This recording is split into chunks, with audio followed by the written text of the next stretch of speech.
Hola a todos, ¿cómo estáis? Mi nombre es Juan Jesús Vallejo, soy periodista, escritor y el director del programa Noche de Misterio en Caracol Radio.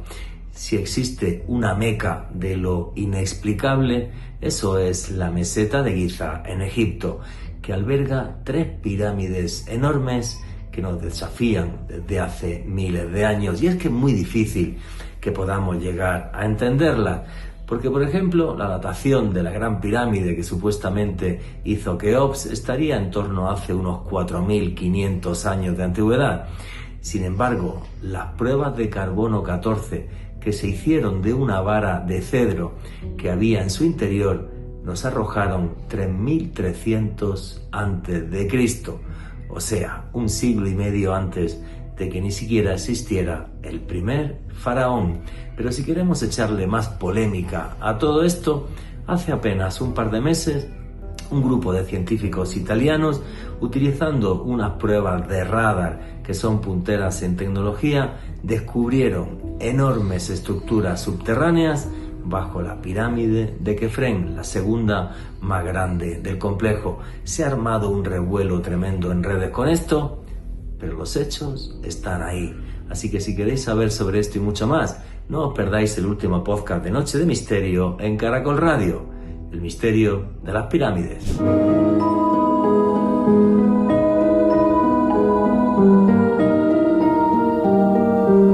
Todavía recuerdo aquel día 21 de marzo, en la ciudad sagrada de Chichén Itzá, en Yucatán, México, con más de 60.000 personas fijando nuestra vista en un punto muy en concreto, en la pirámide del Castillo, conocida también como la pirámide de Kukulcán.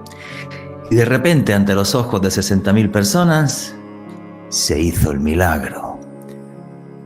En mediodía, cuando el sol está en lo más alto, en la escalera principal de la pirámide se reflejan 7 triángulos de luz que con el paso del tiempo van avanzando hacia el suelo.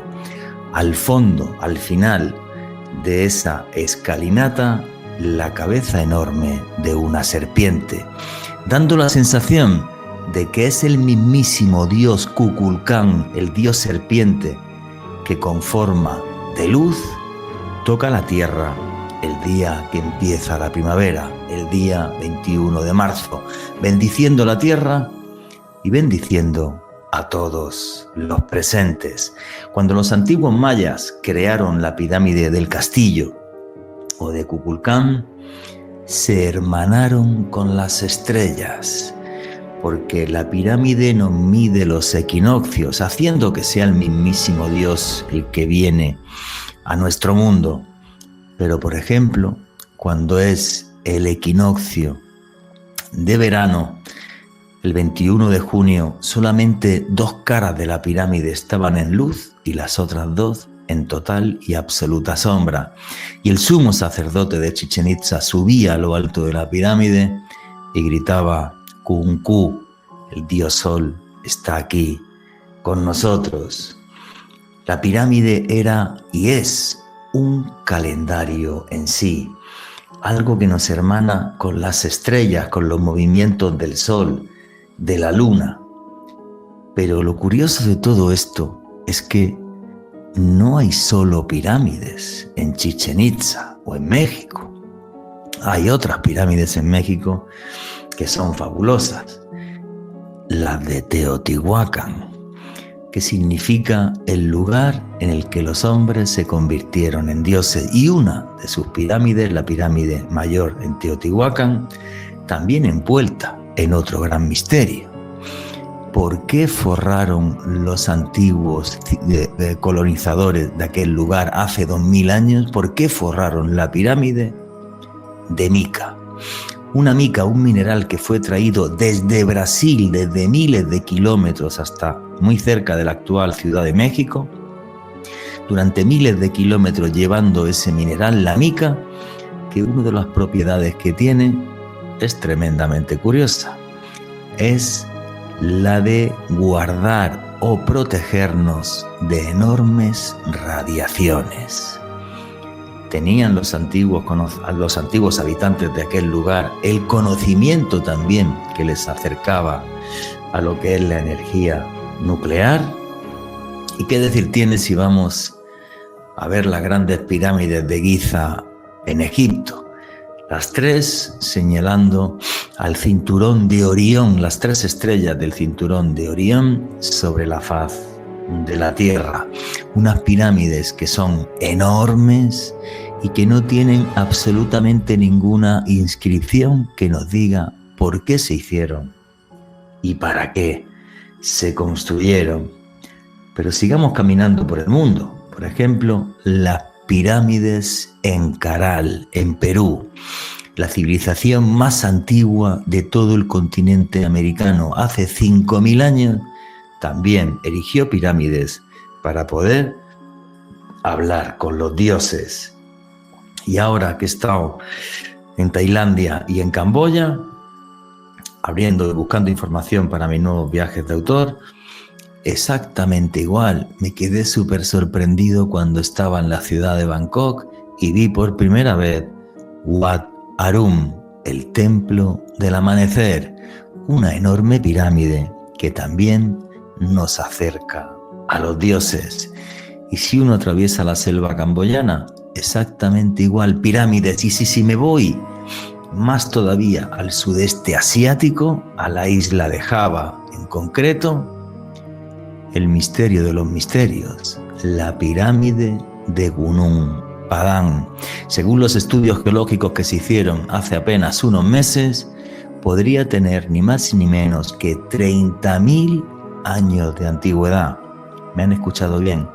30.000 años de antigüedad. Supuestamente, cuando el hombre apenas iba en taparrabos, ya hacía pirámides.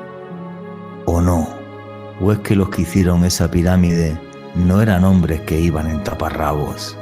Porque ahí está Gunung Padang desafiándonos, y se está investigando una segunda pirámide también en la isla de Java, que dicen que podría llegar a tener incluso un poco más de antigüedad que la de Gunung Padang. El misterio de las pirámides. ¿Por qué los hombres siempre construyeron pirámides?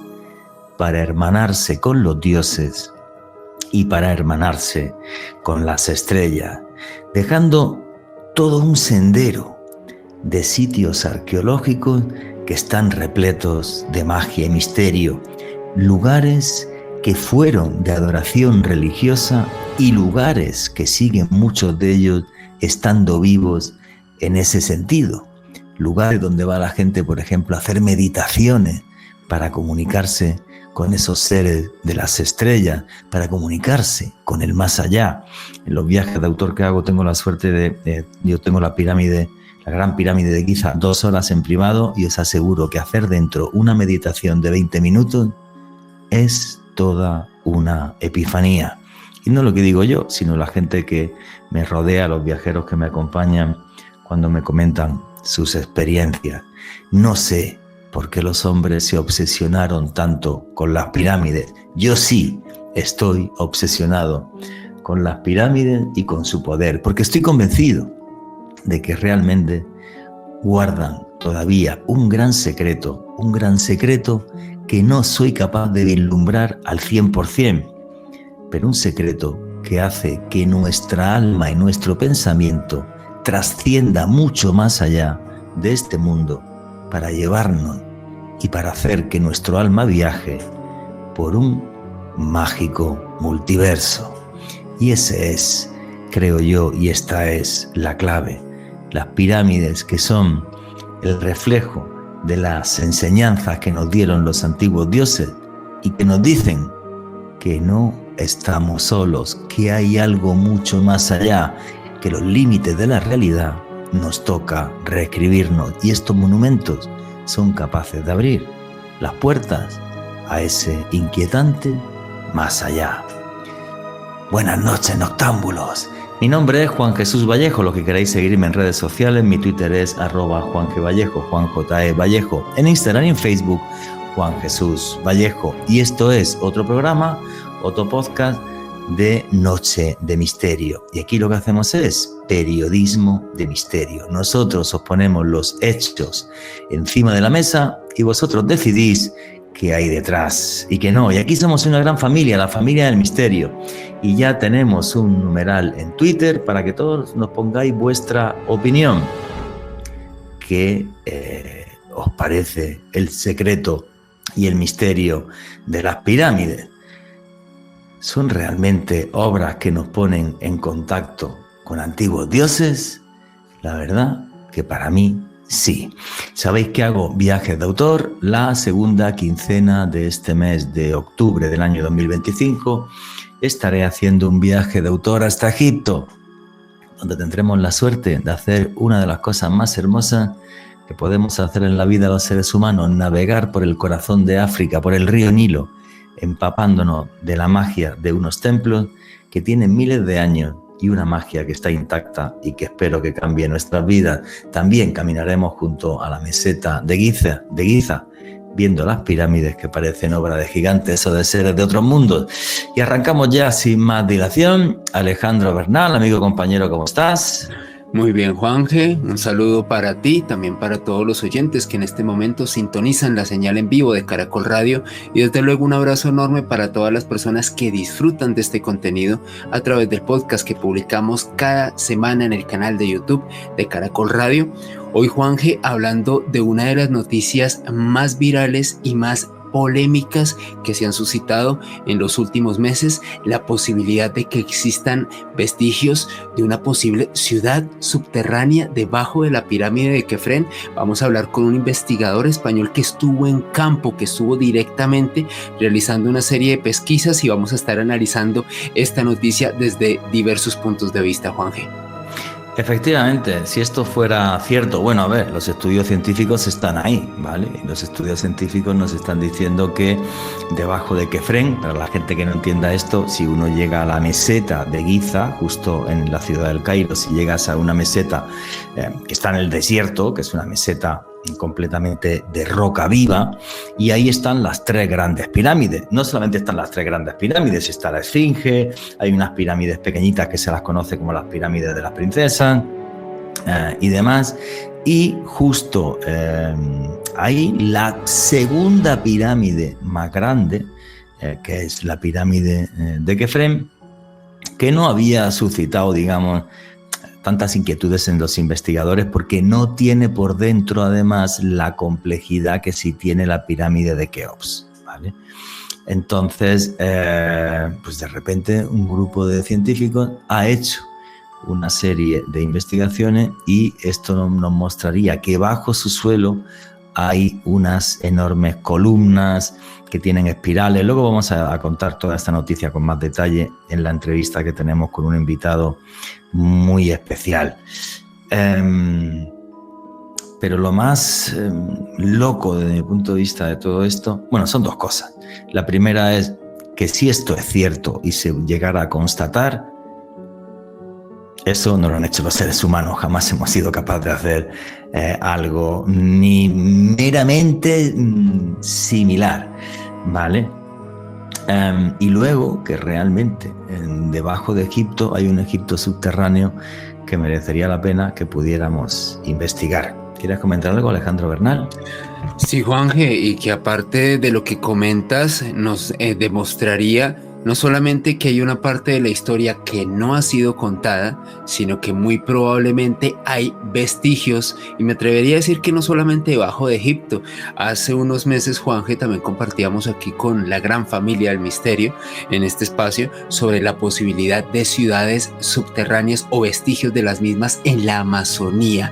Estamos hablando de todo un mundo oculto que yace debajo de nosotros, un testamento de miles de años que aún está por ser descubierto y que nos plantea más interrogantes que respuestas sobre una historia desde hace milenios, Juanje. Efectivamente, amigo, y en fin, el que sabe un montón sobre todo esto, sobre toda esta noticia que ha sido tremendamente viral y un boom a nivel mundial, es nuestro buen amigo, el periodista y escritor Josep Guijarro, y la entrevista con Josep arranca así. No sé cuántas veces las he visto y me siguen sorprendiendo porque parecen realmente la obra de gigantes o de seres de otros mundos. No hay otra forma de entender esto hasta que vayan ustedes a la meseta de Giza en Egipto, donde hay 3 enormes pirámides que señalan a las estrellas, 2 de ellas más que colosales, casi diría yo que incluso de un tamaño absurdo. La conocidísima Gran Pirámide de Keops, aunque la que ha sido noticia viral hace unas semanas ha sido su hermana pequeña, entre comillas, porque es pocos metros más baja, más pequeña que la de Keops, que es la pirámide de Kefren, donde diferentes estudios científicos nos están hablando que hay un mundo oculto debajo de las pirámides de Giza. Y el que ha seguido esto, y he estado siguiendo sus artículos, le he seguido en su canal de YouTube, es mi buen amigo Josep Guijarro, que publicó esta noticia en un portal, que los que os gustan las noticias de misterio es imperdible, que se llama Espacio Misterio, y en el canal de YouTube de Josep Guijarro, que es Josep Guijarro Oficial, si mal no me equivoco. Ahí estuvo Josep contando todo esto. Y entonces, en cuanto pude, dije, voy a escribirle a Josep a ver si me lo cuenta aquí en Caracol Radio en Noche de Misterio. Josep Guijarro, muchísimas gracias por hacerme un hueco en tu agenda, que además has llegado de Egipto hace pocos días. Pues hace 48 horas que llegué de esa meseta de Giza que tú bien conoces, que a ti te entusiasma como a servidor y que está siendo objeto de toda clase de especulaciones, porque además, ¿sabes qué ha ocurrido con todo este presunto descubrimiento de los italianos? Es que todo el mundo opina sin saber realmente de qué está hablando. Y esto es algo que me fascina porque es propio de las redes sociales, del cuñadismo más español, pero sin embargo a nivel más absoluto global. Esto ya es global, no es solamente el cuñadismo español, sino que este programa, que donde más se oye es en América Latina, pasa exactamente lo mismo. Voy a intentar resumir esto muy breve, ¿vale? Y tú me corrige, Josep. Básicamente había un proyecto que era el proyecto Kefren. A la cabeza estaba un científico que se llama Corrado Malanga, de la Universidad de Pisa. Había otro científico que era Filippo Biondi, de la Universidad de Strathclyde, que mi inglés es patético, ¿vale?, de Escocia. Y bueno, pues esta gente de repente, en concreto fue el día 16 de marzo, hacen una conferencia de prensa diciendo que utilizando toda una serie de tecnología muy sofisticada, en la que podían penetrar debajo de la meseta de Giza, porque si vais a la meseta de Giza veréis que es una meseta de piedra, por eso las pirámides están ahí encima, que debajo de la meseta de Giza, en concreto debajo de la pirámide de Kefren, había 8 cilindros enormes, pero 8 cilindros enormes que bajaban hasta una profundidad de 648 metros. Estos 8 cilindros iban rodeados de una especie de escaleras en espiral, como si se pudiera bajar por ahí, y a 648 metros de profundidad habría 2 cubículos, para ser exacto, básicamente de unos 80 metros de lado. En algo que a nivel arqueológico creo que no tendría parangón en el planeta, ni en la historia, ni en el mundo. Y yo cuando vi esta noticia, que la vi en el Twitter de Josep Guijarro, por cierto, cuando vi esta noticia dije, macho, ya sí, las pirámides las hicieron los extraterrestres, porque esto yo ya es que me quedé loco. Vi tu artículo que publicaste en Espacio Misterio. Como viajo últimamente, que es una locura, no pude ver lo que has puesto en tu canal de YouTube, en Josep Guijarro Oficial. Lo comento aquí por si queréis verlo con más detalles. Esto lo podéis escuchar, que es podcast, pero por si queréis ver más detalles en el canal de Josep Guijarro. Josep, esto ha sido así más o menos. Esta gente llevaba tiempo trabajando en la meseta de Giza, estaban autorizados por el gobierno egipcio, son 2 locos, el caso es que están respaldados por 2 universidades. Acláranos todo esto, que es de volverse locos.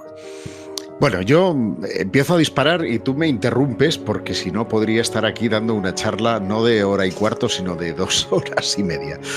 Porque, como en toda gran noticia, hay luces y sombras, y es verdad que tanto Corrado Malanga como Filippo May son científicos acreditados, que uno en química y el otro especialista en radar, que sin salir de su casa, para entendernos, es decir, no han tenido la necesidad de conseguir permisos de la administración egipcia, ni del faraón de Egipto, Zahi Hawass, ni de ninguna de las autoridades egipcias, sino que desde su casa, bajando, porque son públicos, los datos de 2 satélites, han escaneado la meseta de Giza y han encontrado, no bajo la pirámide de Kefren, sino en toda la meseta, una ciudad subterránea que se extendería alrededor de unos 2 kilómetros.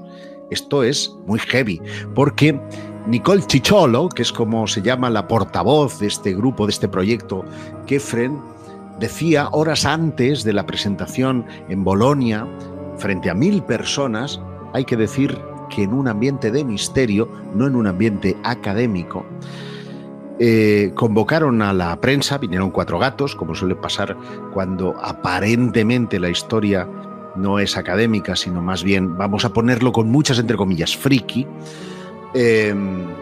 Decían que habían descubierto la Duat, es decir, la ciudad subterránea, el mundo de los muertos, allá donde reinan Anubis y Osiris, y que esa ciudad, de acuerdo a las antiguas crónicas, pues se extendería precisamente bajo esa meseta de Giza. Pero particularmente se presentarían al día siguiente los datos de este sistema llamado SAR, que es el acrónimo de un sistema de radar de apertura simétrica, SAR, en el que estos 2 científicos pues habrían estado registrando los datos, y particularmente Filippo May habría desarrollado un software que lo que hace es interpretar los datos a un modelo 3D.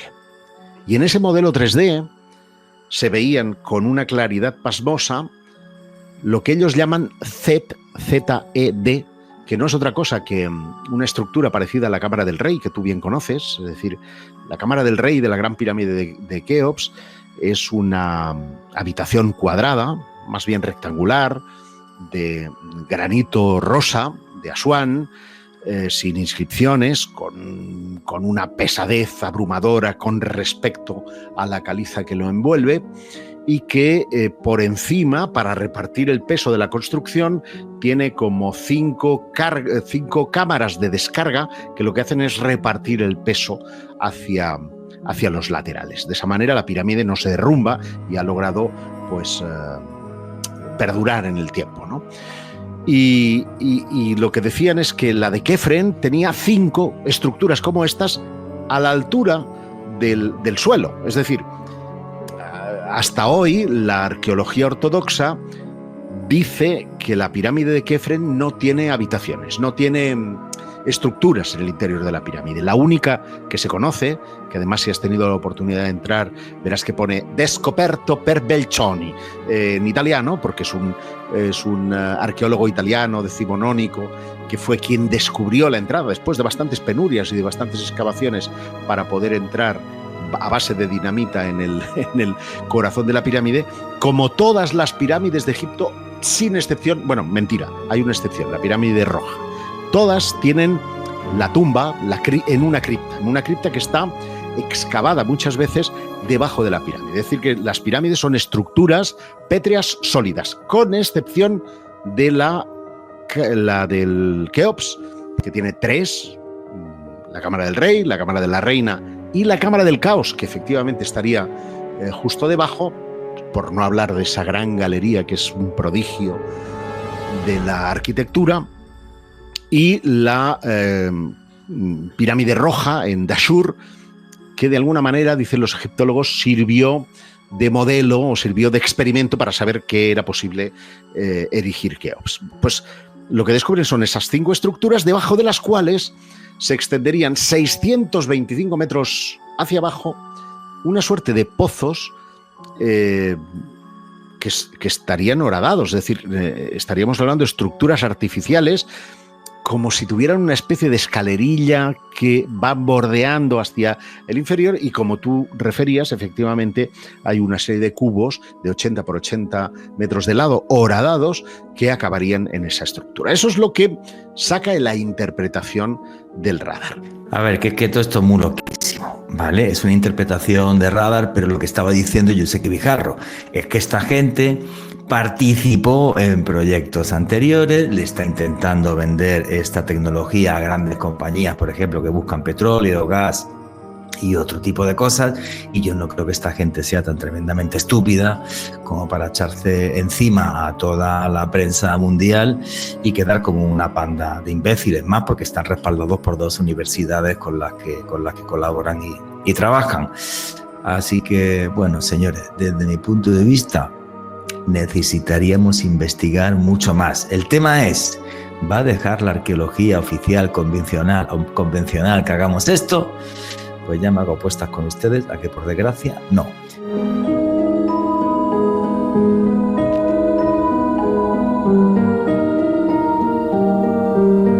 Y aquí seguimos en Noche de Misterio, vuestras preguntas y comentarios a través del numeral Misterio Caracol.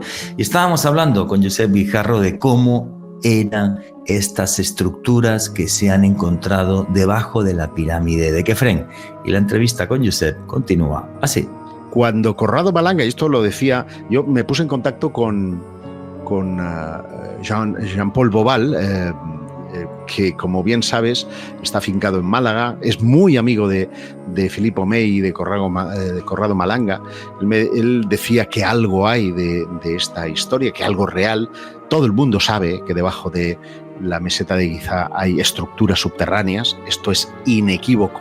Desde el pozo de Osiris a las cantidades de tumbas que todavía hoy se están descubriendo entre la pirámide de Kefren y la Esfinge, al descubrimiento, no hace tanto tiempo, creo que fue el año pasado o hace 2 años, de una estructura en forma de L que estaría cerca de un cementerio ubicado, de los trabajadores ubicado entre la pirámide de Kefren y la de Keops. También se descubrió una estructura subterránea en forma de L. Es decir, que hay estructuras subterráneas, lo sabemos todos. Yo he estado recorriendo algunas hace unos días con Yasser El-Laithi, que es un antropólogo egiptólogo que nos acompañó en este viaje a Egipto y que confesaba que de pequeño, por ejemplo, él se había introducido en muchos de esos túneles y que se abre una galería muchas veces hasta la capa freática, porque el agua es la que impide prosperar más allá de esa historia. De hecho, tú recordarás, porque entonces estabas en Madrid, que Zahi Hawass vino a presentar en 2008 el Osiris Shaft o el Pozo de Osiris, ¿no? Una estructura misteriosa donde las haya, que, para que tus oyentes se hagan una idea, supone entrar por un pozo cuadrado, muy cuadrado, 6 metros, por una escalerilla que da grima solo tocarla porque se te deshacen las manos. Llegas a una estructura que puede tener 3 o 3,5 metros de lado, y luego bajas 12 metros más, donde se te abre una suerte de serapeum subterráneo con 3 hornacinas a un lado, 3 hornacinas a otro, una en la cara norte y otra en la cara sur, con sendos sarcófagos de piedra muy parecidos a los del serapeum, esos sarcófagos gigantescos. Enorme. Y aún más, bajas otros 12 metros más hasta el manto freático, donde hay unas columnas y un sello de Osiris, que es el que le da nombre al pozo, porque entendió Hawass que era una especie de cenotafio, de tumba simbólica al dios Osiris. Y yo siempre me he preguntado cómo narices llevan a cabo un cenotafio de estas características tan complicado de hacer, ¿verdad? Para una sociedad que vivía de la agricultura. Hoy sabemos que todos estos eran trabajadores pagados, no eran esclavos, y además cómo se iluminaban allí, porque esto se pierde en los tiempos predinásticos y que además están inexplorados, porque, como el propio Hawass dijo cuando vino a Madrid, metió a un niño en una de las galerías para ver si esto conectaba con la red que se especula, tanto de Kefren como de Keops, salen desde las criptas respectivas, y una piedra impidió la progresión y además el agua impidió que pudieran seguir adelante. Con lo cual algo de fundamento en esta historia hay. Sin embargo, hay que decir que 600 metros se nos antoja a todos, que tenemos un mínimo de racionalidad, algo complicado, porque son muchos metros. Bobal me decía, es que no va a dar más detalles porque el ejército y las empresas están interesadas en este sistema, porque imagínate, para una empresa petrolífera supone conocer la extensión y producción de pozos que merecen la pena sin excavar, sin hacer catas, es decir, claro, con un simple satélite, ¿no? O 2 simples satélites. Y el ejército estadounidense y el israelí habrían estado pujando por este mismo sistema, con lo cual difícilmente van a soltar prenda. Me consta que están preparando un libro no académico, divulgativo, sobre estos descubrimientos. Y también decía, o me confesaba, que ellos, que han estado un año analizando estos resultados, estaban planteándose, pero esto no puede ser ruido, no puede ser algo equívoco, y ellos decían, cuando en más de 200 tomografías, 200, Juanje, que se dice pronto, los resultados son los mismos, pues al final concluyes que no es ruido, sino que hay algo. Y ese algo, por desconcertante que sea, está diciendo que son 600 metros y que hay 2 cubículos al fondo. Con lo cual, claro, estás luchando con tu racionalidad y lo que dicen los datos. Aquí el tema está en que el sistema, y este es el meollo de la cuestión, el sistema que fue validado en 2022 por todos los académicos, porque no olvidemos que en 2022 este mismo sistema se aplicó a la Gran Pirámide de Keops y, como ratificaban los resultados del proyecto Scan Pyramids, que determinaban que había una gran cavidad encima de la gran galería, que detectaban, ojo a esto, una especie de estructura que rodeaba de forma ascendente la pirámide, como si fuera la famosa rampa que algunos han postulado sirvió para subir los materiales, como además detectaba ese túnel de 9 metros que descubrieron hace 2 años también, pues decían, perfecto, esto encaja. Y fíjate, porque es muy curioso, ese mismo estudio de 2022 de los mismos científicos determinaba que había un núcleo en la pirámide que era, vamos a decirlo así, natural. Es decir, esto viene a entroncar con una teoría que postula que en tiempos predinásticos los hombres y mujeres que habrían venido del Sáhara, de Argelia y del desierto occidental y se trasladaban a tierras más fértiles porque la sequía estaba haciendo estragos en el periodo Holoceno, estamos hablando del 10.500 a.C., llegan al valle del Nilo y encuentran una estructura, y tú que has hecho noche en el desierto las conoces, esas yardaps, esas estructuras piramidales que el viento modela, encuentran uno en la meseta de Giza y dicen, mira, como en las tierras que hemos abandonado. Y eso lo utilizan como base para labrar la pirámide original. De hecho, cualquiera que visite Egipto, yo le invito a que mire la primera fila de piedras que está labrada sobre la estructura, sobre la roca de la meseta Giza, y sobre eso empiezan a construir las futuras generaciones. Es decir, que Keops en el fondo se encuentra en una estructura que reutiliza y amplía. Esto sí me lo creo. Esto sí es consistente con las teorías que nosotros manejamos y por lo tanto estaría en ese ratio. Pues como te digo, en 2022 todo el mundo valida eso.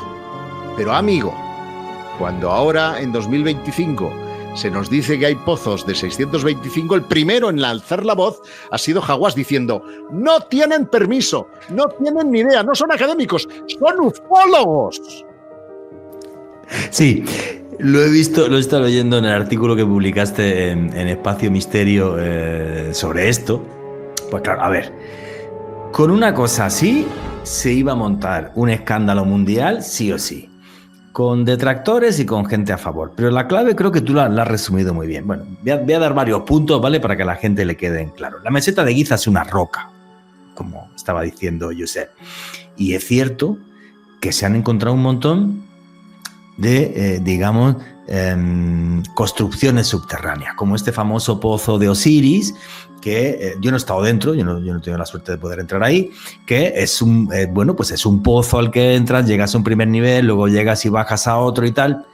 ¿Había algún faraón ahí dentro? No. Siendo una de las zonas arqueológicas más importantes, no de Egipto, del mundo, no. Y entonces, pues por esta inscripción, Zahi Hawass, que es, como decía Josep Guijarro, el faraón de Egipto, para la gente que no conozca a Zahi Hawass, pues es un señor que fue... Bueno, el señor del sombrero de National Geographic, todo el mundo lo conoce por eso. Sí, llegó a ser ministro de Antigüedades, el tipo del sombrero de National Geographic, que es un gran egiptólogo, no nos engañemos, y además muy mediático.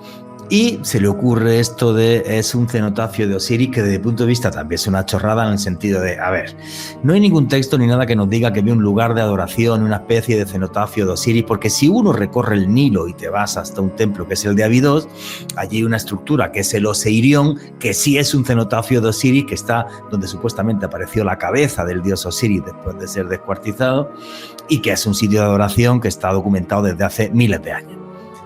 Se saca esto y como es, entre comillas, un pequeño diosecillo de la egiptología, nadie es capaz de decirle ni pío. Estos señores participan en el proyecto Scan Pyramid, que esto fue una bomba mundial y se habla de las cámaras ocultas de la Gran Pirámide, otra forma de ver la Gran Pirámide. Se habla de que las pirámides no tienen 4 lados, sino 8 lados, porque efectivamente tienen como una pequeña inclinación justo en el centro, todos contentos.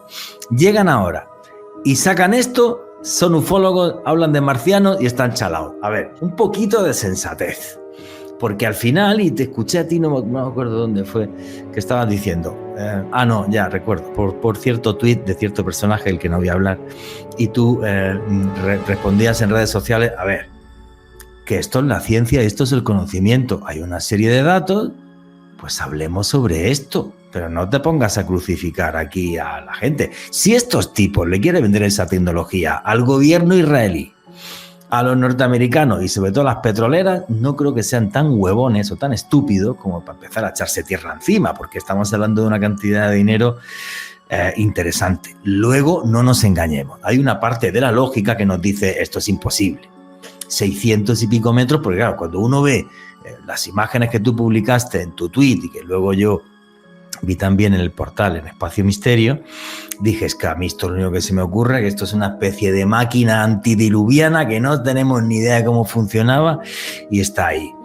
Ahora, cerrarnos del todo a la posibilidad de que debajo de Giza haya estructuras que no se han excavado, yo también pienso que es un completo error.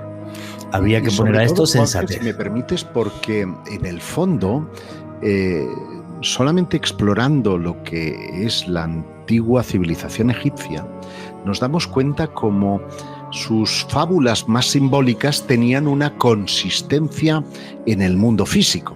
Es decir, ellos cuando hablaban de la Duat, hablaban de un lugar físico que trataban de reproducir. Ya que mencionabas el caso de Abidos. Abidos, que es, para quien no haya estado ahí, el templo de Seti I es un templo particular porque es el único templo en L de todo Egipto. Y tiene forma de L en su planta porque el hueco que deja la L está ocupado por esa estructura que tú mencionabas, que es el Oseirión. Ese Oseirión es claramente mucho más antiguo, de tiempos predinásticos, de la prehistoria, que refrenda la idea que ya habían peregrinaciones hace miles de años a ese lugar porque habían traído desde ese desierto del Sáhara esos mismos mitos que después compondrían la religión egipcia. Y la idea del Benben, que es las pirámides son una representación de ese Benben mitológico. El Benben es una piedra triangular, una suerte de prisma brillante que emergió de las aguas fundacionales, del Nun, que es como llaman ellos a esas aguas primordiales. Aguas primordiales que son a la vez, las aguas son el alfa y el omega, son el inicio y son el fin. Los muertos también navegan por esas aguas hasta ese Duat, porque el Duat es a la vez inframundo, pero a la vez es el cielo. De manera que esa concepción, ellos ¿cómo la representan? Pues la representan construyendo con enormes piedras ese mundo subterráneo en Abidos, y digo subterráneo y digo bien porque está documentado que en la más remota antigüedad esto tenía una estructura de arena o de piedras encima que montaba una suerte de pirámide para representar ese benben que emergía de las aguas. ¿Qué hay en ese templo? Pues el nivel freático, es decir, siempre está inundado porque está representando las aguas primordiales. Bueno, pues esto que ocurre en Abidos ocurre en muchos otros lugares de Egipto. Y cuando tú te vas a Giza y te metes en el en el pozo de Osiris, llegas al nivel freático, porque estás representando esa misma Duat.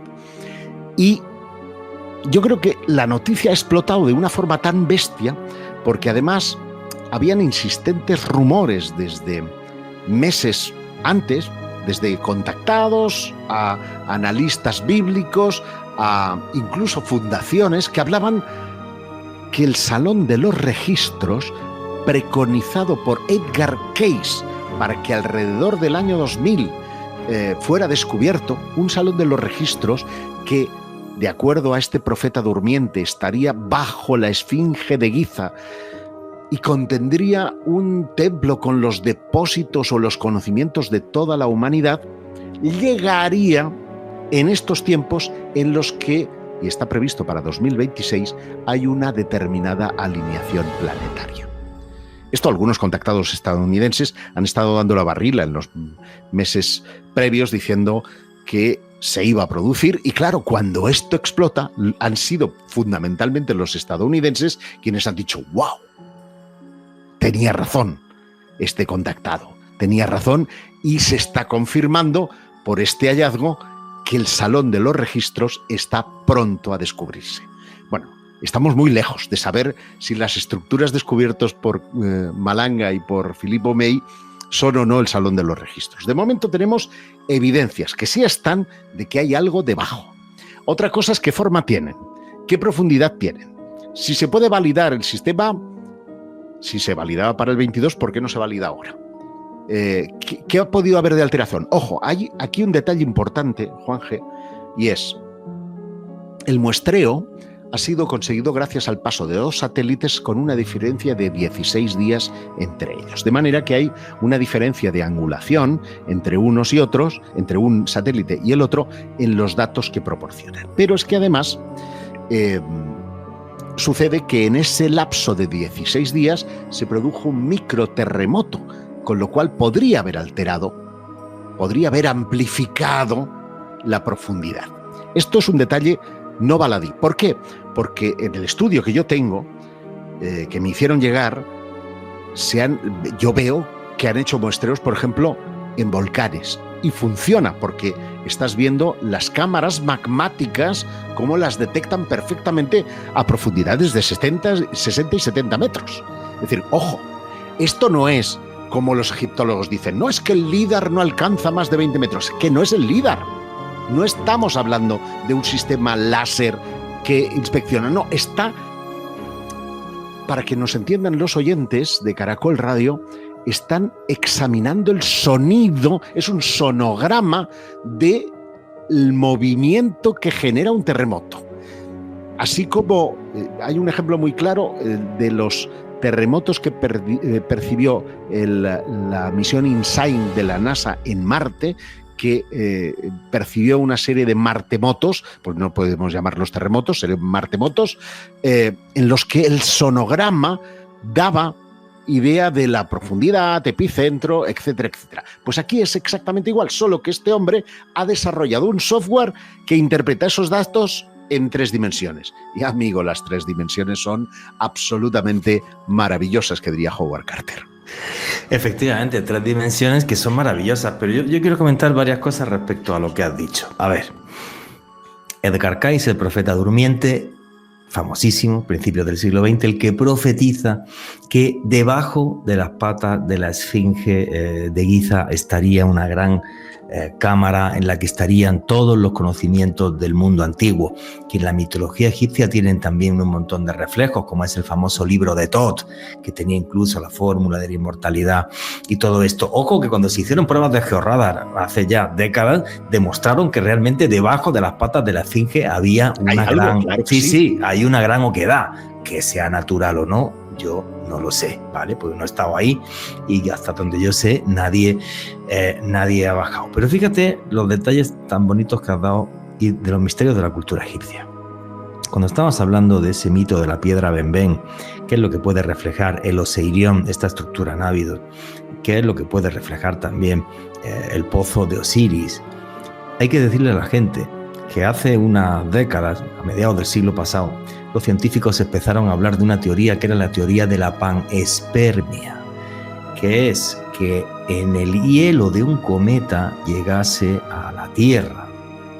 Un cometa extraterrestre, obviamente, hubiese llegado hasta la Tierra, digamos, los principios necesarios para el origen de la vida, tanto aminoácidos, otro tipo de sustancias químicas, como incluso bacterias que pueden aguantar en ese hielo, y que a partir de ahí se hubiera creado una sopa primigenia de vida. Pero es que los egipcios nos hablaban de esto hace 5.000 años, cuando nos hablaban del mito de la piedra Benben, que también le decían la resplandeciente, que habría llegado hasta la tierra y al caer en el agua se creó el Num, que era el océano primigenio de la vida. Y entonces con los rayos de Ra es como ese Num se desarrolla, y ahí está un dios que se llama Atum, que significa el que existe por sí mismo, que obvio vivía en una pirámide. Entonces, qué bonito lo has dicho. Y realmente es así, es que la mitología egipcia es súper gráfica y uno se plantea cómo pudieron acceder a conocimientos simbólicos, llamamos simbólicos, pero que encajan tan perfectamente con el experimento de Miller, que es el que habla de cómo se creó la vida en la Tierra, en esa atmósfera primigenia, que uno no puede por más que pensar en lo que yo digo, ¿no? En mis primos, en la posibilidad de que hubiera un conocimiento que no fuera propio de la Tierra. Claro, y también siguiendo tus artículos en Espacio Misterio, que últimamente estoy súper fan, sacaste otro muy interesante sobre una cosa que es el laberinto de Jaguara. Que es un laberinto del que habla Petrie en 1889, en concreto estaría en el oasis de Fayum, cerca del enterramiento de un faraón que era Amenhenat. Se me da mejor el egipcio que el inglés, esto es terrible. Y donde este señor comenta que había o que descubrió parte de lo que sería el techo de un laberinto, cosa que yo sepa hasta el día de hoy no se ha investigado mucho más sobre esto, pero que esto también estaba en la mitología. No se ha investigado, ya que me permites meter baza, porque nuestro amigo Hawass ha hecho lo mismo que ahora. O sea, en 2008 se puso en marcha un proyecto que se llamó Expedición Mataha.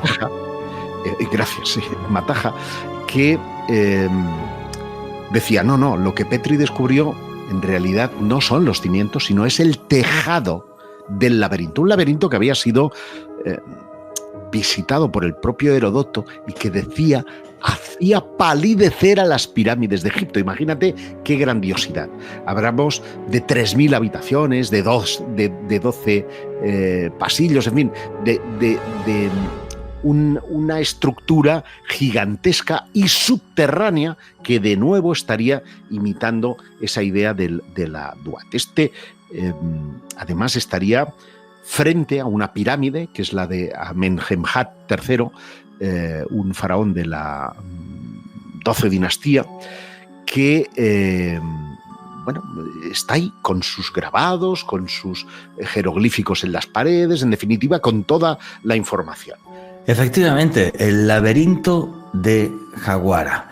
Y nos lo cuenta Heródoto y otros historiadores en la antigüedad que lo visitaron y que lo vieron y que hablaban y que decían que tenía miles de habitaciones. Y es curioso porque cuando cuentan eso hay una mezcla ya entre realidad y leyenda. Lo cuentan algo como si fuera tan tremendamente fantástico que, por desgracia, nuestra mente racional es que no puede llegar ni a entenderlo. Y entonces dicen, no, pues esto fue una leyenda, una cosa que se inventó Heródoto, que por cierto, Heródoto es el primer historiador, valga la redundancia, de la historia, el primero que contó cómo eran otros sitios y hacía crónicas y demás y todo esto. Entonces, un mundo debajo de nuestro mundo que de repente simple y sencillamente quedó en la leyenda, pero porque los arqueólogos oficiales no son capaces de meterse a ver esto. Alejandro Bernal, ¿qué es lo que opinas, amigo? Juanje, siempre que se habla de Egipto, y bueno, tú que lo has visitado tantas veces y siempre que regresas de viaje te pregunto cosas porque debe ser absolutamente fascinante, siempre me ha llamado la atención. Y de hecho quiero hacerte una pregunta al respecto. ¿Por qué crees que son tan reticentes en permitir que se hagan excavaciones y sobre todo equipos internacionales hagan hallazgos en Egipto, Juanje? Toca reescribir la historia.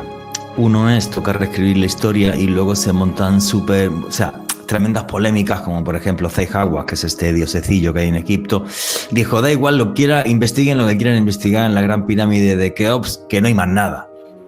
Y hacen el proyecto Scan Pyramid con muones y sale una cámara oculta gigantesca en la que cabe la Estatua de la Libertad y una segunda cámara más pequeña, ¿vale? Que la segunda cámara ya es más pequeña y hay algunas imágenes porque pudieron meter un taladro.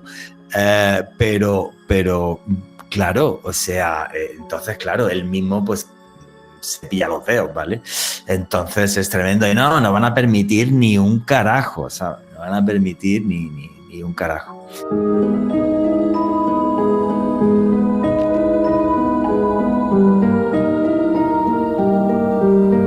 Y aquí seguimos en Noche de Misterio, vuestras preguntas y comentarios a través del numeral Misterio Caracol.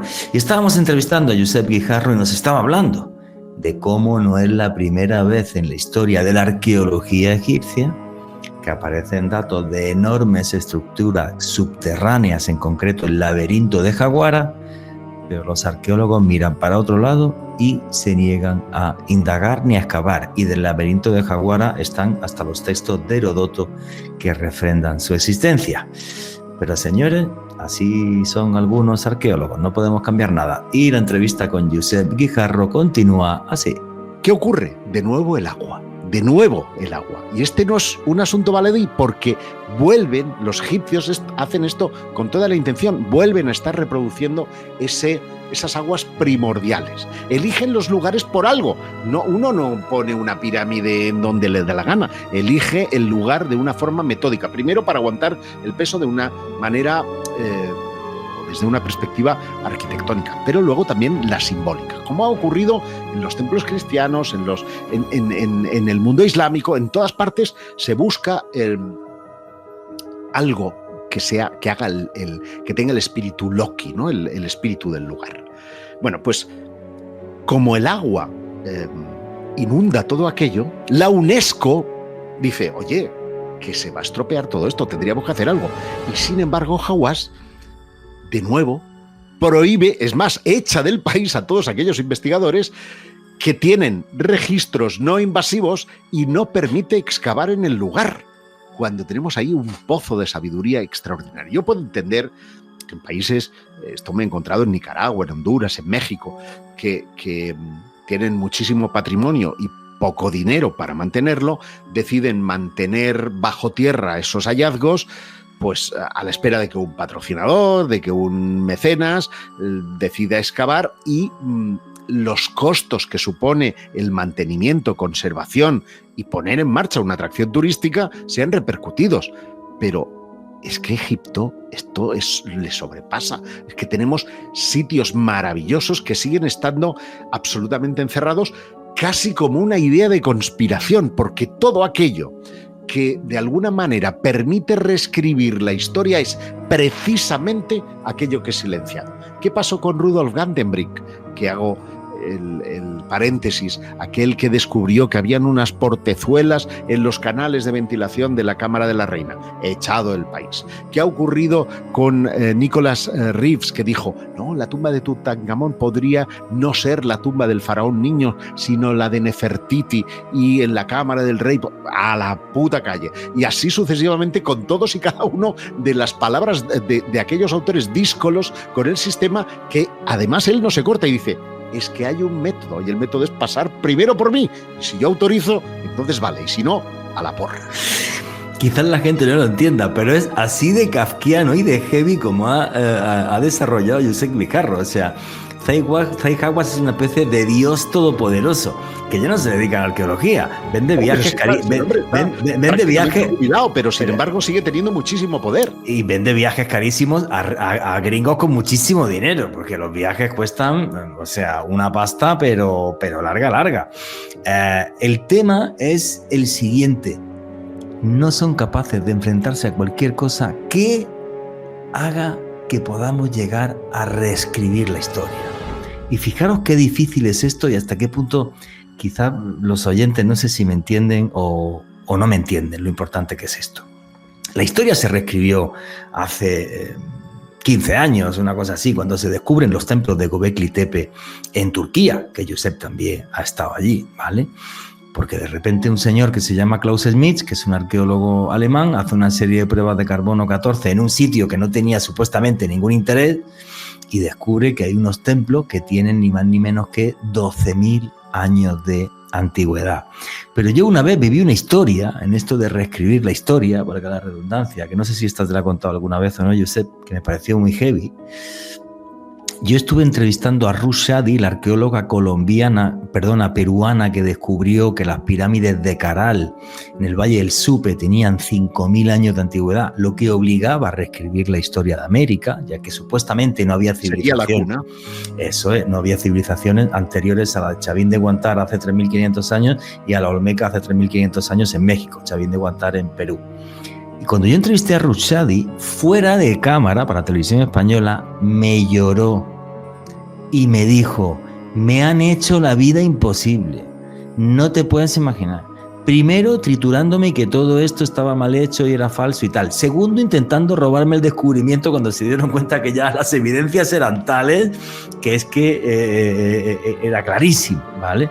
Entonces, los historiadores son seres humanos como nosotros y se pelean, disputan, tienen egos.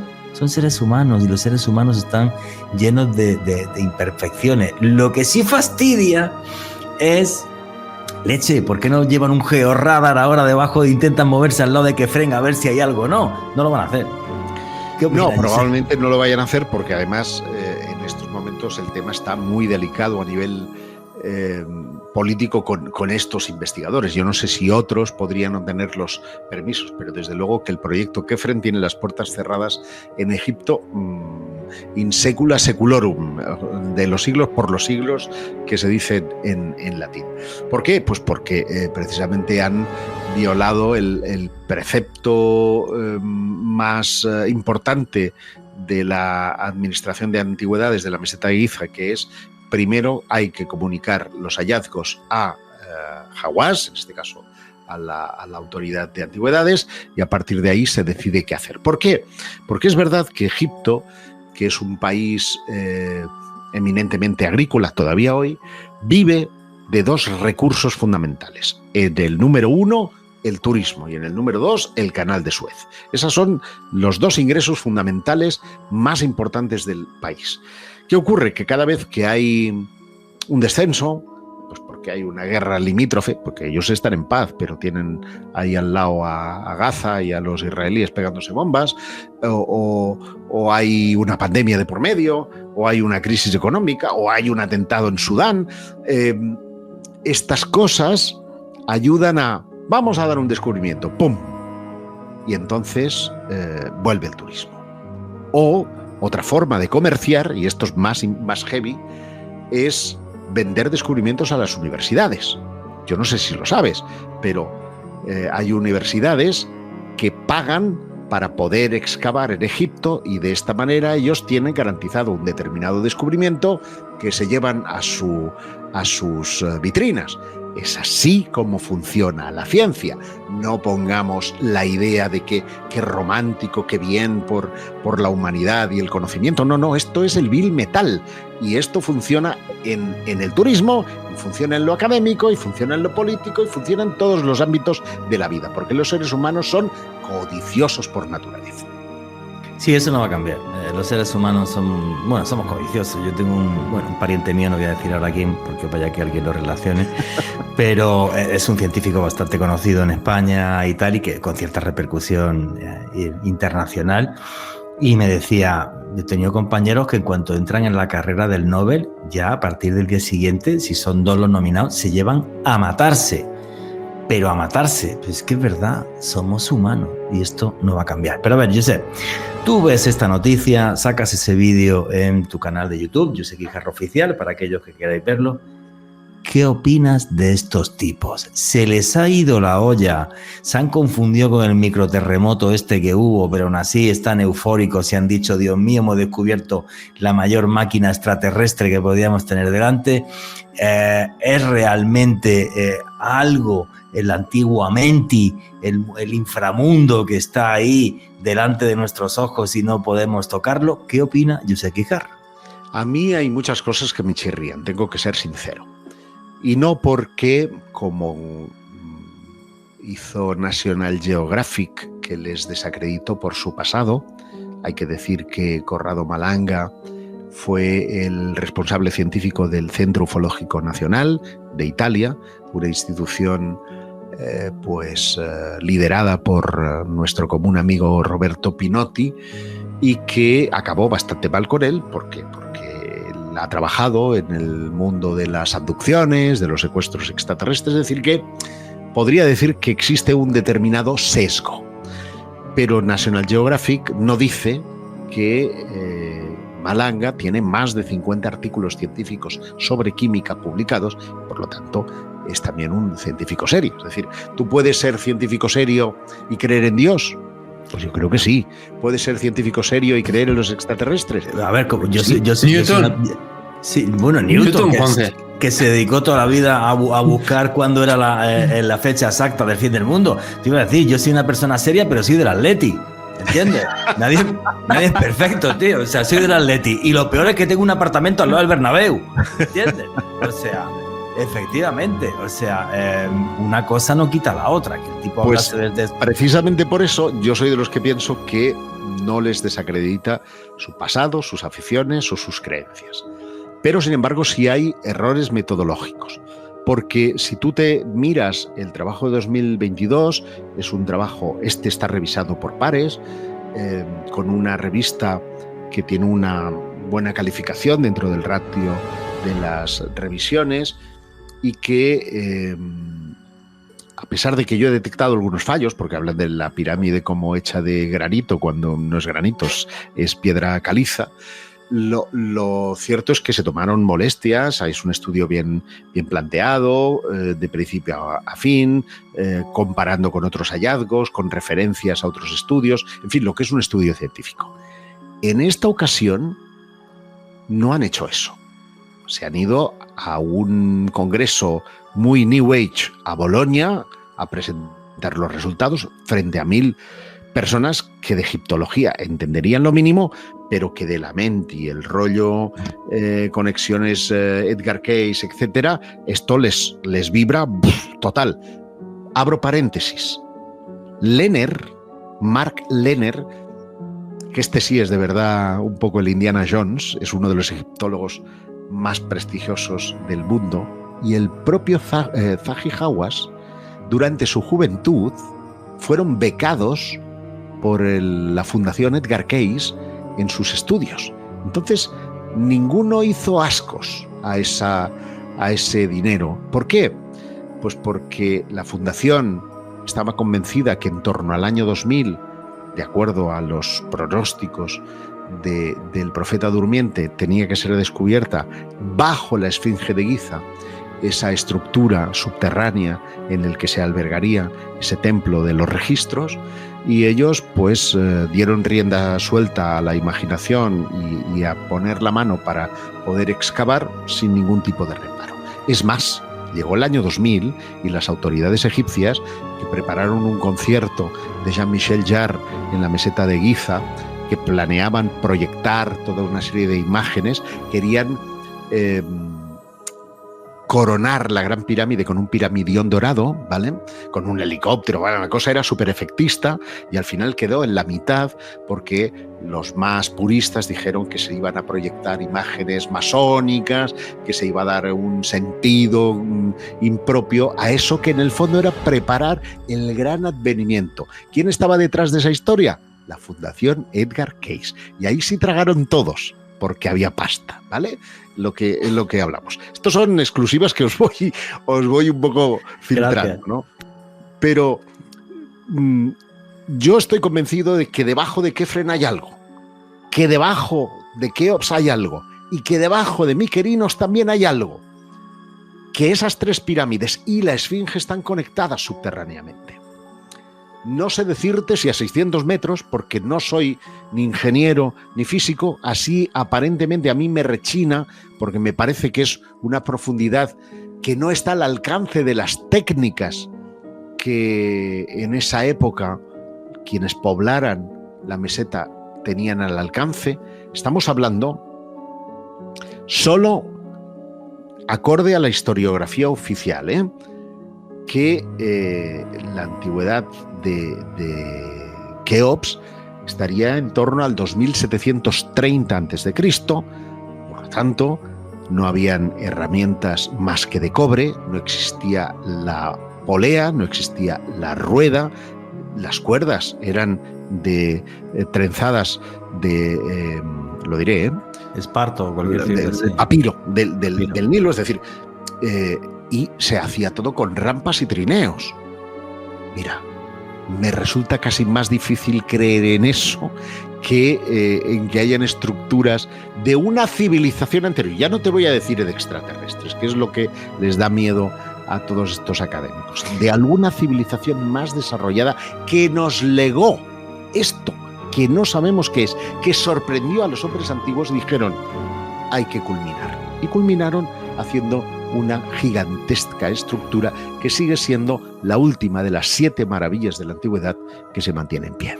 Y es una auténtica maravilla, valga la redundancia, verla, y creo que una de las claves que es lo que acabas de decir. A ver, el que se pone delante de aquello, 2,5 millones de bloques de piedra, 137 metros de altura, ahora original son 146 metros, 220 metros de lado. Si desmontas la pirámide puedes hacer un muro de 2 metros de alto que esté rodeando Francia, y que me digan que se hizo en la época del cobre, que no tenían ni hierro ni absolutamente nada para poder hacer eso. Yo tampoco me lo creo para absolutamente nada, y luego te voy a hacerle alguna preguntita más. Alejandro Bernal quería comentar algo. Es que hay algo muy interesante sobre esta clase magistral que nos está dando Josep Juanje, y es que en 1986 ya unos científicos franceses habían realizado unas pruebas de microgravedad y habían encontrado una anomalía en forma de espiral menos densa que la Gran Pirámide, y ya desde ese entonces se hablaba sobre una especie de red de túneles que habrían sido utilizados en el momento de la construcción de la pirámide. Estábamos hablando también con Joseph sobre el proyecto Scan Pyramids, de este grupo multidisciplinario de científicos rusos y japoneses que habrían encontrado una especie de cámaras ocultas dentro de la Gran Pirámide, y ahora este hallazgo de Corrado Malanga y estos científicos italianos. Joseph, yo sé que tú ya, digamos que nos dejaste entrever un poco algo sobre esta presencia. Yo creo que es evidente que hay algunos indicios más que plausibles sobre unas estructuras debajo de las pirámides. Si se llegara a confirmar en algún momento, ¿quiénes lo habrían hecho, Josep? Para ti, ¿una civilización preegipcia o quiénes habrían estado detrás de esto? ¿Cómo te gusta apretar las tuercas, Alejandro? Ahí, bien hecho, dale. Pues mira, no tengo una idea formada. Me encantaría pensar que fueran mis primos de las estrellas, porque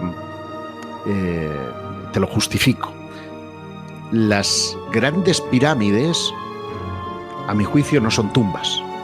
No se ha encontrado una sola momia en ninguna de esas 3 grandes pirámides, ¿no?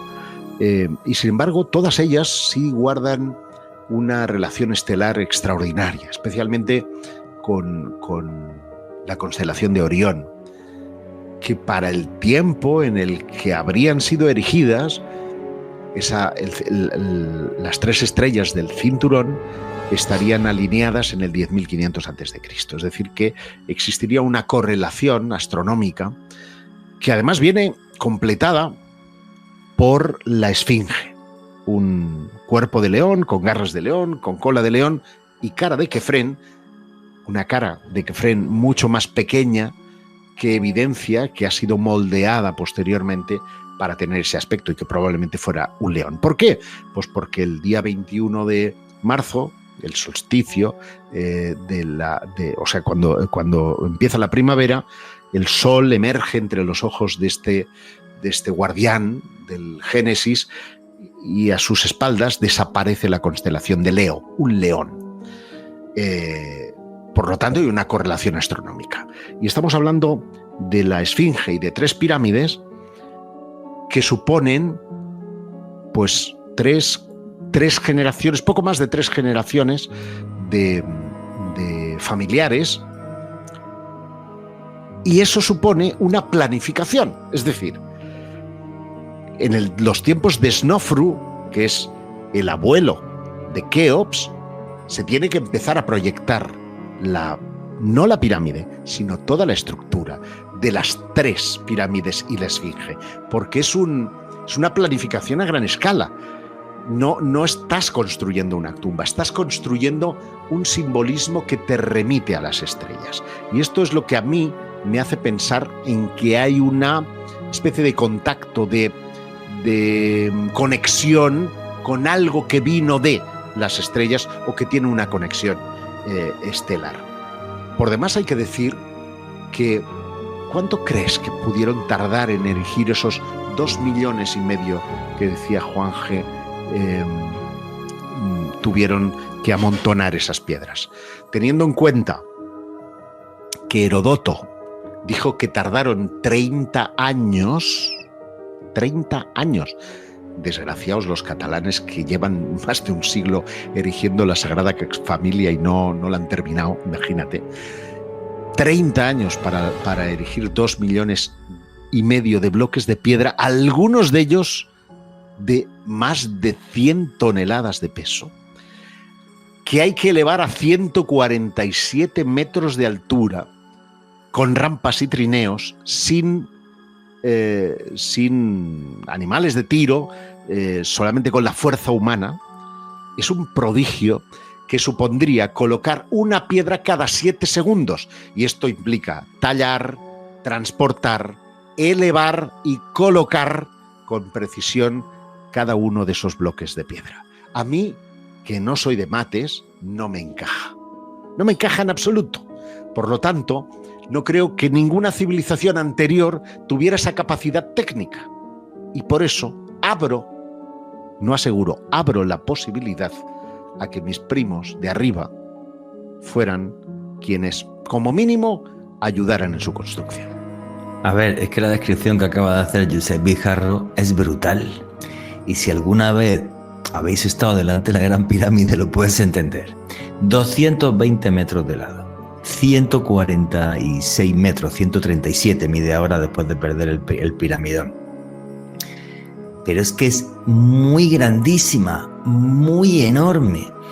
Y durante 30 años, para empezar, tú coordinas a 150.000 personas sin tener una radio, ni un teléfono, ni nada de nada. Luego, cógete bloques de piedra entre 3.500 y 5.000 kilos, súbelos por una rampa, que hacer la rampa tiene tanto trabajo como la pirámide, no tienes animales de carga, estás en la época del cobre, ojo, esto es clave, que las únicas herramientas que tenían eran de cobre, y eres capaz de ir poniendo una piedra cada 7 segundos durante 30 años y haces esto, y tirando de las piedras con sogas que estaban hechas de papiro.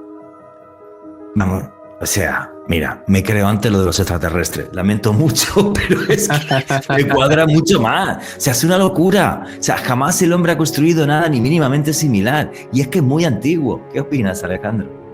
Pues Juanje, por algo es una de las 7 maravillas del mundo antiguo, la única que sigue en pie. O sea, este no es un dato menor. y sobre todo que creo que nos plantea, por un lado, y esto lo hemos hablado contigo, lo hablamos también con Giuseppe y lo hemos compartido en diversas oportunidades en este espacio y en otros donde hemos compartido, Juanje, nos abre dos posibilidades, una de ellas que claramente en el antiguo Egipto tenían una tecnología demasiado avanzada que quizás se perdió en la noche de los tiempos, o la segunda hipótesis, que alguien de alguna otra parte del cosmos les haya compartido ese conocimiento y esa tecnología que les permitió crear ese portento. Porque yo te digo una cosa, Juan, que con toda la ciencia y técnica que tenemos al día de hoy, replicar una pirámide sería igual muy jodido, demasiado difícil, Juan. La de Egipto, ni la de Kefren ni la de Keops. La de Kefren es un poquito, bueno, mucho más bastante sencilla de hacer porque es una pilar piedra sin tener que meter la estructura interna de Keops, ¿vale? Pero Keops es una locura, tío. Pero una locura. O sea, yo he estado allí 30 veces o 30 y pico. O sea, es una auténtica locura, tío. O sea, es una auténtica barbaridad, es una auténtica bestialidad. O sea, es que estás caminando por dentro de una montaña cuando te metes por la pirámide, tío. ¿No? Es una locura. Entonces, ya te digo, la hicieron los egipcios así a golpe de látigo y subiendo por allí por una rampa a piedra. Ya te digo yo que no. ¿Con qué tecnología? ¿Quién participó? Es mucho más antigua de lo que nos dicen. Y esto, de verdad, que es un desafío que nos acompañará eternamente.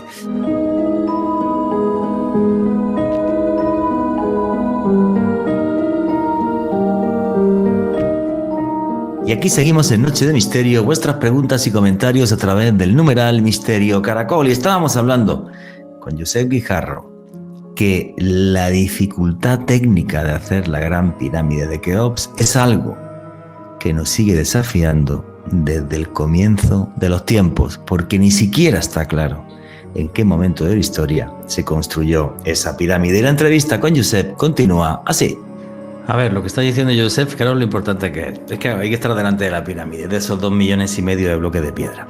Si se hizo en 30 años, en la época del cobre, tirando con sogas y trineos, una piedra cada 7 segundos. Pero es que, por ejemplo, las piedras de granito rosa que hay en la cámara del faraón, que le podían haber puesto la cámara de mi prima, porque allí jamás se encontró faraón alguno, que está en la parte superior de la pirámide, juraría que ya está prácticamente unos 100 metros de altura.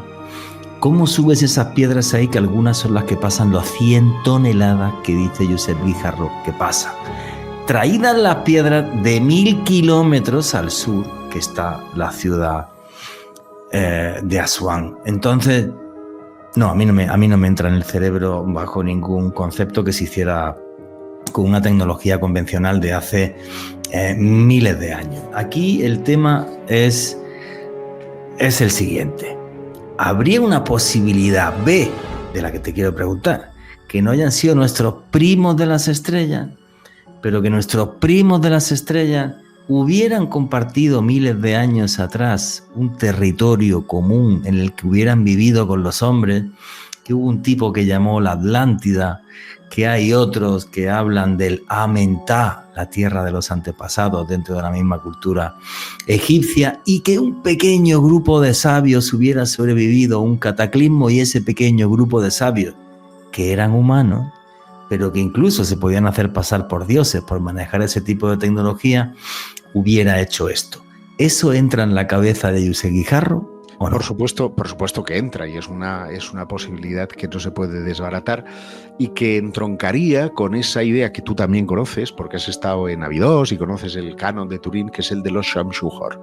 Esos Shamshuhor, o compañeros de Horus, eran mitad humanos y mitad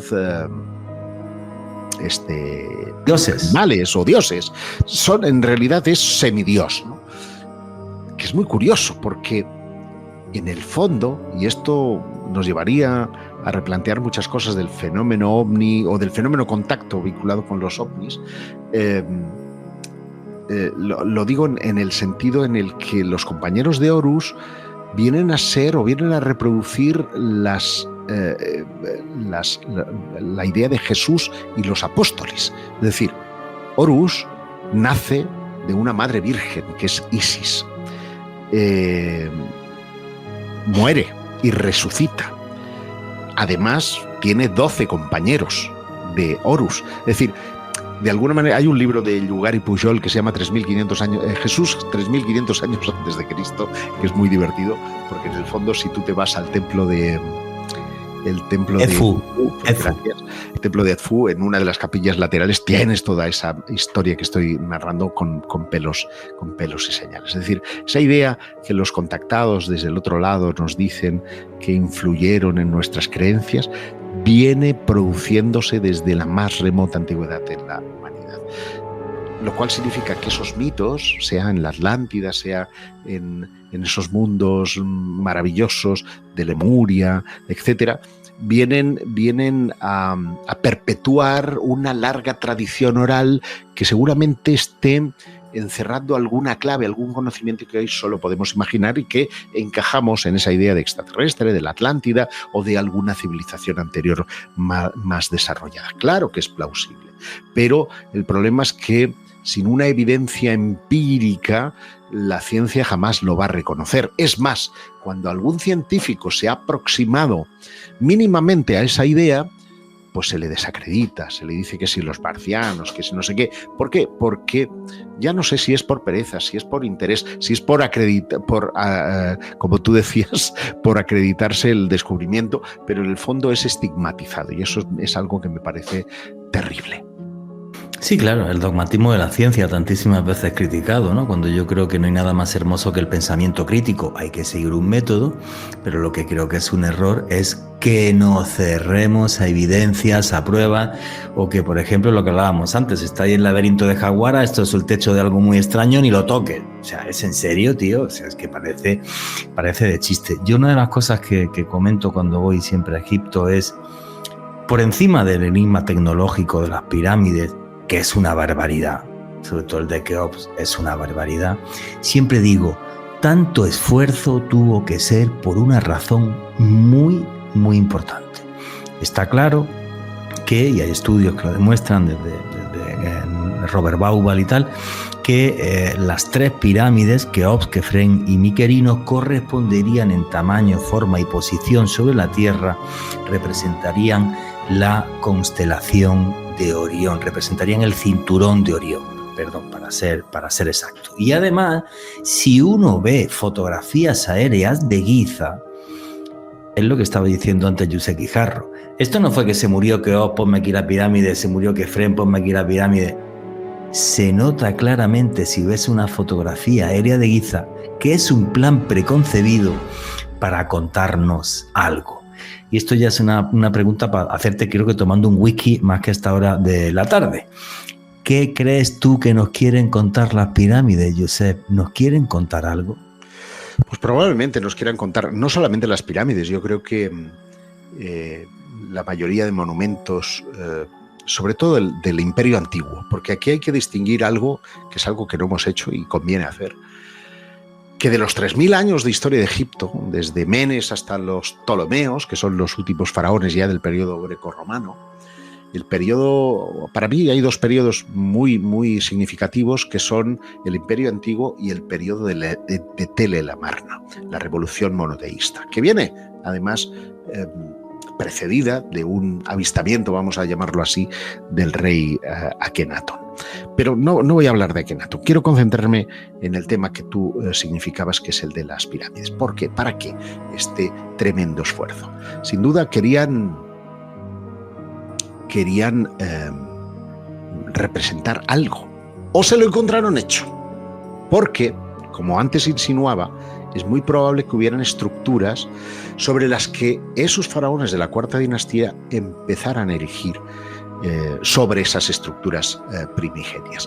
De hecho, como hacen los mayas o los aztecas. Si tú te vas a Puebla, vas a ver que hay una pirámide que tiene otras 7 pirámides en el interior, porque han reutilizado sagrado sobre sagrado para ir construyendo. Esto no es patrimonio solo del mundo mexicano, no es solo de los aztecas, de los mayas o de los incas. Ocurre en Asia, ocurre en Egipto, ocurre en todas las civilizaciones. Es como si hubiera un conocimiento ancestral que no sabemos de qué forma, y por eso imaginamos extraterrestres, no sabemos de qué forma entronca en civilizaciones que no podían tener una conexión cultural, porque no existía el teléfono móvil, no tenían internet y habían océanos tremendos cuando la navegación no era tan fácil como ahora. Pero es que además está el reto de la construcción. Cuando uno mira la pirámide de Zoser, que fue la primera pirámide, contempla las de Keops, Kefren, Mykerinos, incluso, si quieres, vamos a las de Dashur y ves la Kodada y ves la pirámide roja, o la de Meidún. La de Meidún, por cierto, está viendo una estructura interna, ¿eh? Yo creo que todas nacieron un poco con esa idea. Después de ese periodo, es como que se ha olvidado el sistema y todas las pirámides aparecen destrozadas. Tú entras a la pirámide de Unas, que es maravillosa por dentro, con esos tejados a dos aguas repletos de estrellas, con todas las paredes repletas de jeroglíficos y ese sarcófago extraordinario que está envuelto en alabastro. A mí me parece una obra magnífica, pero sin embargo la pirámide está hecha ciscos. Parece una montaña. Y como esta, hay en Saqqara decenas. De las 113 pirámides, hay apenas unas pocas, me sobran dedos en las dos manos, que se mantienen como pirámides extraordinarias. El resto están hechas polvo. ¿Por qué? Lo dice la bañera. La bañera es porque las pirámides fueron inicialmente excavadas en la roca, en el lecho de la roca. Bueno, pues en la bañera de la pirámide de Mykerinos hay una frase en jeroglífica en el lado izquierdo que premia a quien recupere la memoria de los antiguos constructores. Le dice el faraón, porque han perdido la forma de construcción. ¿Quién tenía los planos? ¿Quién conocía los secretos de la construcción? ¿Acaso no se transmitía entre los arquitectos?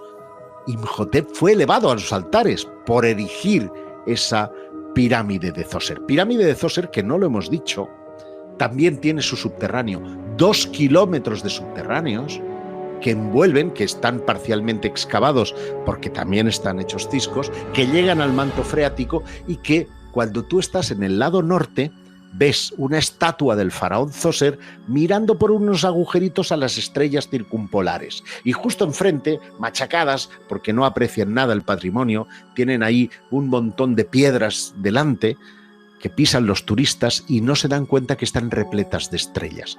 Porque por si acaso, si el faraón tenía un día nublado, podía tener un muro con esas estrellas representadas. Es decir, en el fondo, las pirámides son máquinas de la resurrección, que lo que querían era, para mí no eran tumbas, eran máquinas, ahí ponían al faraón para que se convirtiera en estrella, para que se fuera con sus dioses, para que se fuera al Duat. ¿Y dónde estaban esos dioses? En las estrellas. Por lo tanto, vuelvo de nuevo, querido Alejandro Bernal, a mis amigos extraterrestres.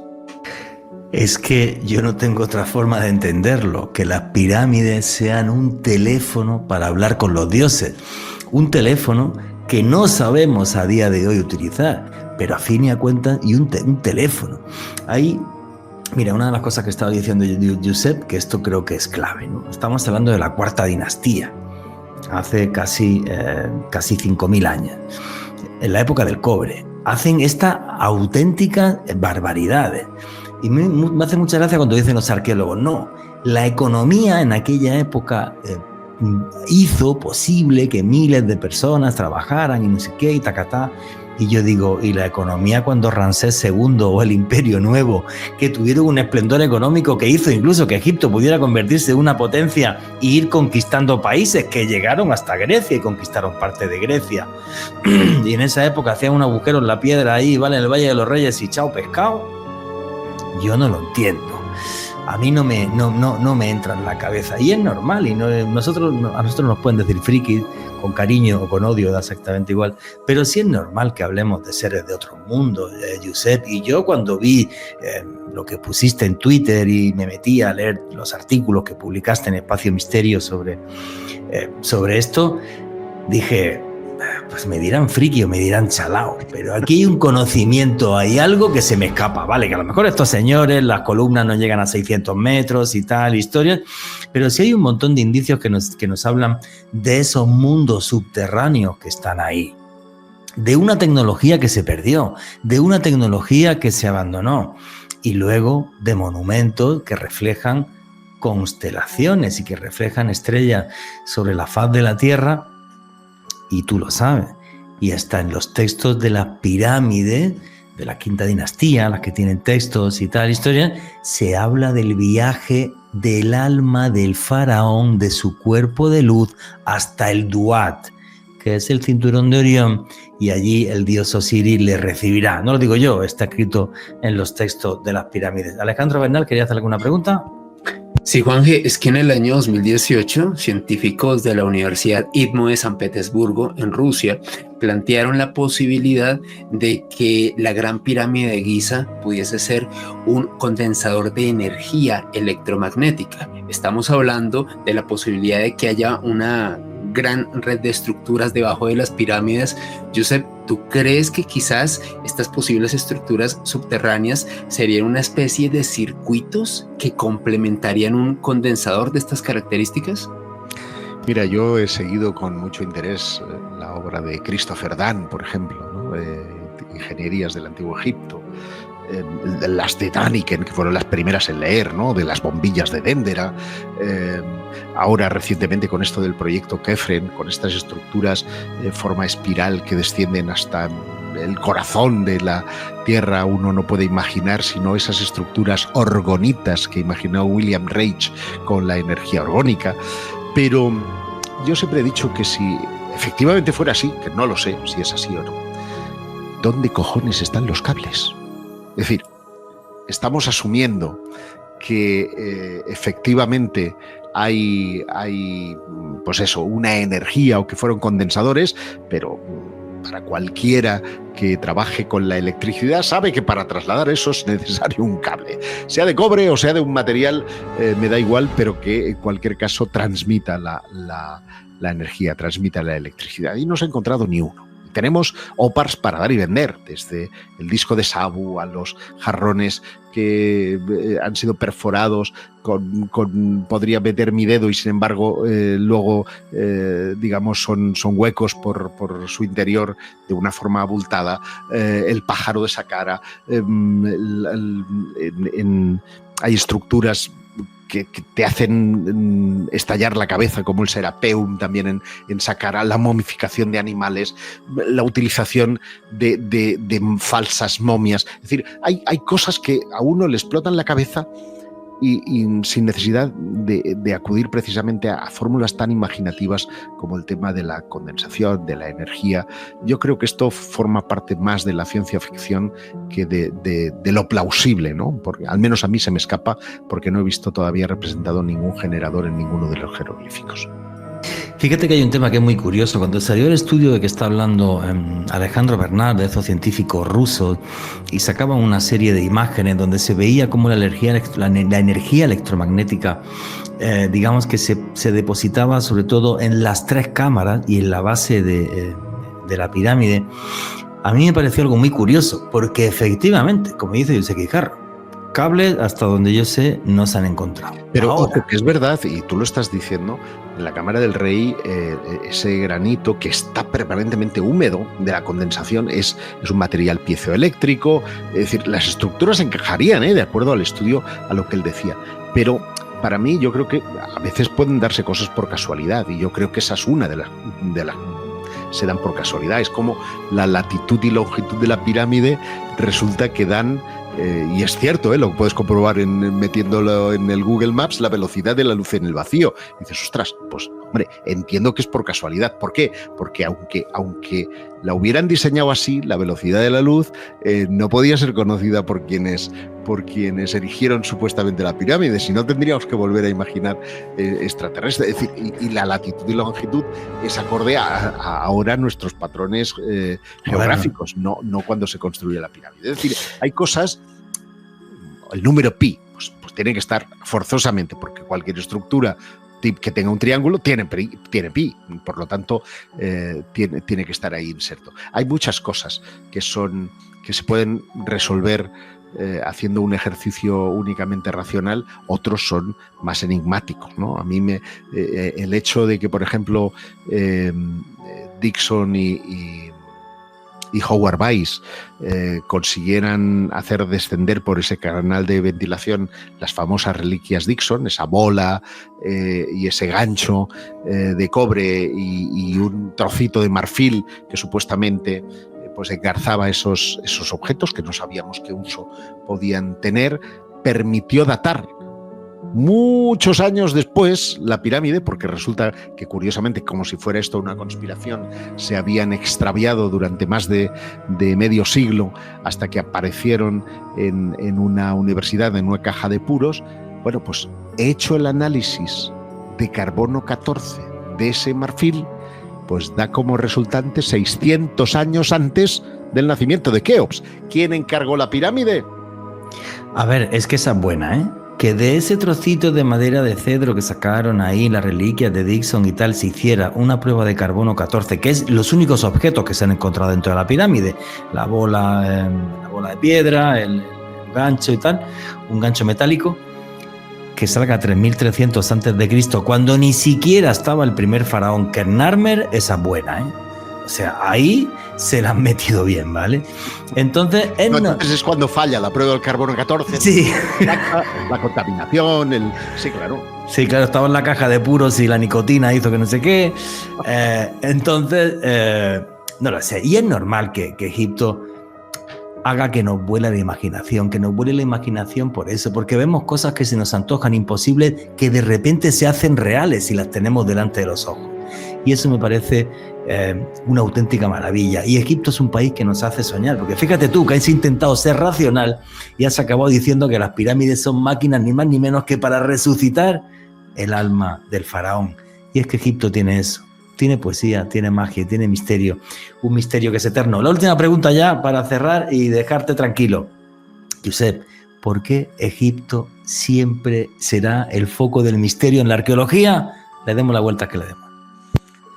Pues no lo sé, tengo alguna idea, y es que paradójicamente, a pesar de ser una de las civilizaciones que mayor registro escrito nos ha dejado, todas sus paredes, los templos están repletas de historias, tenemos papiros por doquier, solamente conocemos un 5, un 10% de los misterios que engloban esa civilización.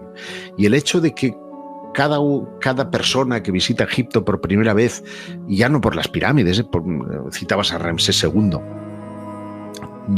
una de las sensaciones más maravillosas cuando llevo grupos, y tú lo haces también, es cuando te vas lo diré, al templo de Ramsés II en Abu Simbel, y ves las caras al ver esas gigantescas estatuas esculpidas en la roca. Claro, es que eso parece sobrehumano, y eso es explicable, ¿eh? Eso lo hizo Ramsés II con muchísima pasta, que es lo que decimos. Y entre medio han habido un montón de dinastías que han estado tocándose las narices y no han sido capaces de erigir ni la mitad de lo que hicieron esos grandes faraones de la antigüedad. Solamente viendo eso, como la precisión astronómica para que iluminen un determinado punto, sus ritos, que son fascinantes y además entroncan mucho con la naturaleza tanto de América como de Europa, en el sentido de que las antiguas escuelas de misterios se han fundamentado en buena parte en los misterios de Egipto, la masonería se ha fundamentado en algunos de los ritos egipcios, etcétera, pues se nos antoja como algo icónico, como algo casi sobrenatural. Esa magnificencia yo creo que nos hechiza a todos, y que todos aquellos que llevan un poco algo de Indiana Jones en su interior no pueden por menos que poner esa vara en la ciudad de Tanis para que el sol ilumine el punto en el que se encuentra ese arca de la alianza del conocimiento. Efectivamente, será y seguirá siendo mágico y además, fíjate, hasta las momias que aparecen en las películas, el concepto de ir al más allá, todo Egipto rezuma misterio y rezuma magia. Josep Guijarro, muchísimas gracias por ser parte de Noche de Misterio, por compartir con nosotros tu trabajo, tu conocimiento, tu sabiduría. No os perdáis en YouTube el canal de Josep Guijarro Oficial, que lo que hemos contado aquí además está con imágenes y con fotos. Y amigos, muchísimas gracias. Siempre es un placer tenerte aquí en Caracol Radio en Noche de Misterio. Al contrario, el placer ha sido mío, Juan G. Un saludo para Alejandro y para todos los oyentes de Caracol Radio. Pues qué entrevista tan magnífica, ¿no? Qué bien nos ha contado Josep todos los detalles que tiene este descubrimiento. Es que no está sencillo ni mucho menos. Vale, pues a lo mejor los tipos... No está claro hasta qué punto pueden ser estructuras de 600 metros, pero todo indica que debajo de la pirámide de Kefren hay algo que no comprendemos. Y esto me parece ya algo tan importante como para haberle dedicado este programa que le hemos dedicado aquí esta noche en Caracol Radio. Alejandro Bernal, amigo, tu conclusión, tu cierre, tus redes sociales y qué opinas de todo esto. Pues Juan G., y lo manifestaba en la entrevista que sostuvimos con Josep, ya hace 29 años, en el 86, se desarrolló un estudio francés que planteaba una serie de estructuras muy particulares debajo de las pirámides, es decir, no es el primer indicio, ni es el único, claro está, por este estudio de Corrado Malanga y estos expertos italianos que nos demuestran que debajo de la pirámide hay algo. Ahora, que podamos discernir y que la ciencia, y en este caso las autoridades egipcias, tú que conoces ese país más que nadie, lo permitan, eso es otra cosa. Va a ser un tema de largo aliento, va a ser muy complicado poder hallar una verificación in situ de lo que hay allí, pero para mí, y esto lo digo muy a modo personal, hay algo debajo, hay un vestigio, hay una serie quizás de estructuras que nos obligan a reescribir la historia, y tú sabes, Juanje, cómo los expertos son bastante reticentes a que este escenario se presente, a que tengamos que vernos obligados a reescribir la historia. Y a mí me pueden seguir en redes sociales, en Instagram, en @alebernalpress con $S. Y yo lo que creo que cuando uno está delante de la gran pirámide de Giza, es imposible no pensar en las estrellas. Es imposible no pensar que es el legado, parte del mensaje que nos dejaron antiguos y misteriosos dioses, dioses que surcaron el firmamento y que dejaron escrito en piedra aquí en la tierra, que algún día regresarán, que dejaron escrito que tienen una tecnología muy superior a la nuestra. Una tecnología y unos monumentos que son mucho más de lo que podemos ver. Un teléfono para hablar con los dioses que a día de hoy no sabemos utilizar, pero monumentos que nos abren una puerta infinita al más allá. Y nunca olviden que vivimos en un mundo mágico porque está repleto de misterio.